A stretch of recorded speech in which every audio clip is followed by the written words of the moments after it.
Aturan baru ini, apakah juga Anda menilai ini ada kaitannya dengan revisi Pak untuk bauran EBT begitu ya, target bauran EBT dari 23% di tahun 2023 ke 17 sampai dengan 19%. Apakah ini ada hubungannya? Bagaimana Anda melihat ini dan bagaimana juga sebetulnya aturan ini mempengaruhi PLTS di tanah air Pak dalam hal pengembangannya? Jadi ada dua pertanyaannya ya. Jadi kalau apakah terkait dengan perubahan target, jawabannya tidak. Dan target yang dirubah itu belum dirubah sebetulnya.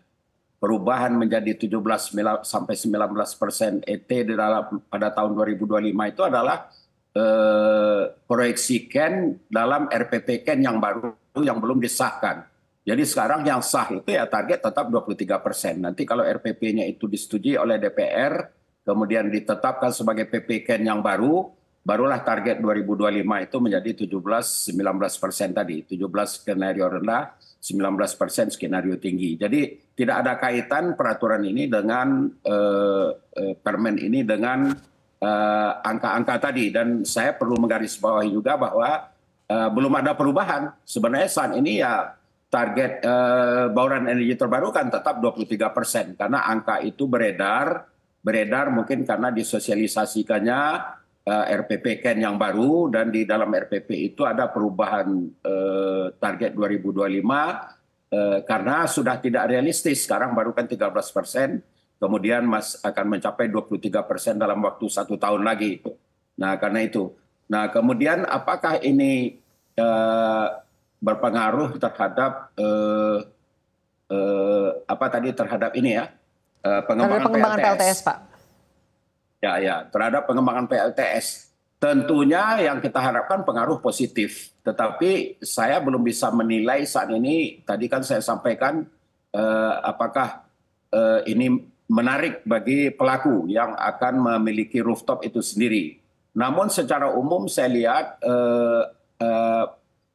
ini tidak ada sinyal untuk mendorong minat ya. Pertama dengan adanya izin berarti kan ada birokrasi untuk saya mau pasang di rumah saya, ngajuin dulu. Padahal harusnya sih ada kemudahan ya.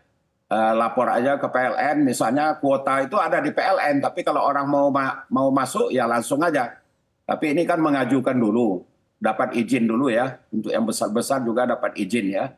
Memang baik saja, tapi izin itu diterbitkan oleh pemegang PTLU ya, dalam hal ini yang terbesar PLN, dan kemudian nanti dalam 30 hari ya menurut peraturan itu harus dijawab, ditolak apa diterima, dan itu tentu akan diberikan berdasarkan kuota. Jadi yang kunci itu sebenarnya apakah dia akan berpengaruh positif.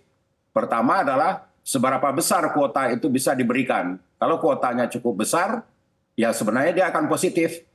Dan di sini tentu tidak murni nanti ya, kuota itu kan diajukannya ke Kementerian SDM melalui Dirjen Ketenagalistrikan. Nah setelah diajukan tentu ini perlu dinilai secara objektif. Mungkin melibatkan pihak-pihak yang netral, perguruan tinggi, Dewan Energi Nasional juga, apakah angka yang diajukan itu juga sesuai dengan target Ken, sesuai dengan RUEN ya, dan apakah akan meningkatkan bauran energi terbarukan.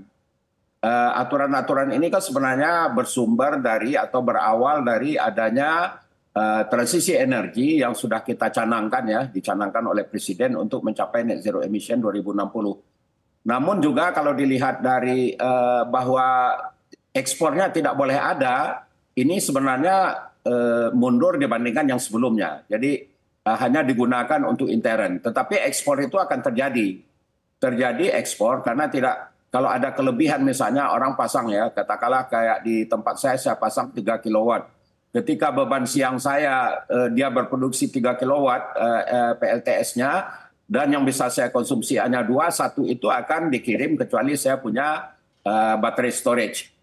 Nah yang dikirim ini intinya nanti semacam sumbangan atau dalam tanda kutip ya sedekah energi kepada PLN. Nah, sedangkan dulu itu dibeli bisa mengurangi rekening listrik. Sekarang tidak bisa lagi, ekspor itu tidak mengurangi rekening listrik. Nah, kalau dilihat dari sini, ini kan tidak ada insentif bagi pengguna, tidak ada encouragement ya. Jadi harusnya kan memang diberikan insentif, apakah itu dengan mengurangi rekening dan juga memudahkan kita memasang. Jadi kalau dilihat dari situ, saya lihat sih belum ada tanda-tanda bahwa ini akan banyak diminati. Namun nanti juga adanya minat itu akan tergantung juga seberapa murah listrik PLTS atap ini dibeli ya. Tentu ada nanti pengembang yang akan menjual ke swasta dan swasta itu akan membeli, dan kalau harga beli itu sudah semakin murah tentu swastanya akan yang akan punya industri akan beli dia. Kira-kira begitu.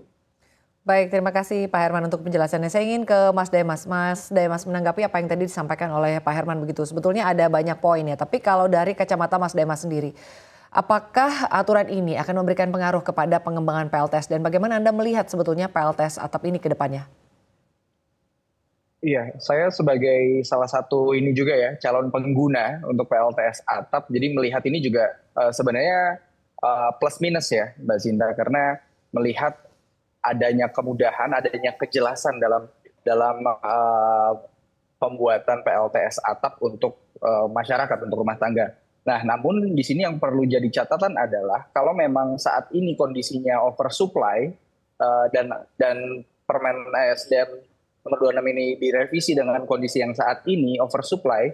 Nah, ini PLN perlu memperhatikan adalah dalam pencatatan bagaimana masyarakat ataupun pihak-pihak swasta yang memiliki PLTS atap ini terdata, tercatat. Jadi ketika nanti permasalahan oversupply ini sudah terpecahkan, PLN ini memiliki data seberapa reserve yang memang bisa digunakan. Jadi nanti di situ juga bisa dilihat ya terkait data tadi bauran EBT juga bisa dilihat dari sana berapa banyak masyarakat ataupun pihak swasta yang sudah menggunakan PLTS atap meskipun memang saat ini jatuhnya lokal ya, tidak terkoneksi dengan jaringan PLN lagi. Nah, catatan kami dari Energy Watch seperti itu. Apalagi kalau kita melihat satu lagi ya, poin tambahannya adalah kita melihat Indonesia ini secara geografis memang menantang. Walaupun elektrifikasi saat ini di kisaran 99,78%, masih perlu melengkapi sampai 100% lagi, dan masih banyak kawasan-kawasan remote yang belum terelektrifikasi. Ini yang perlu jadi catatan juga untuk PLN, bagaimana pemecahan masalah di wilayah-wilayah tersebut. Kita tidak bisa melihat satu kebijakan ini hanya berpusat di daerah yang perkotaan saja, tapi kita juga bisa melihat bagaimana lokasi-lokasi 3T khususnya itu dapat terelektrifikasi dengan kemudahan-kemudahan kebijakan PLTS atap ataupun Permen ASDM nomor 26 ini. Seperti itu Mbak Sinta. Baik Mas Demas, lalu Anda melihat begitu ya, apakah dengan adanya sistem kuota lalu juga akan ada skema jual beli yang mungkin bisa dihapuskan, ini bisa menjadi upaya begitu ya menghindarkan negara dari kerugian. Nah, bagaimana tanggapan Anda terkait dengan ini? Artinya kalau dilihat kan seperti PLTS yang telah terbangun namun listriknya ini idle gitu, tidak dimanfaatkan. Bagaimana tanggapan Anda terkait dengan hal ini?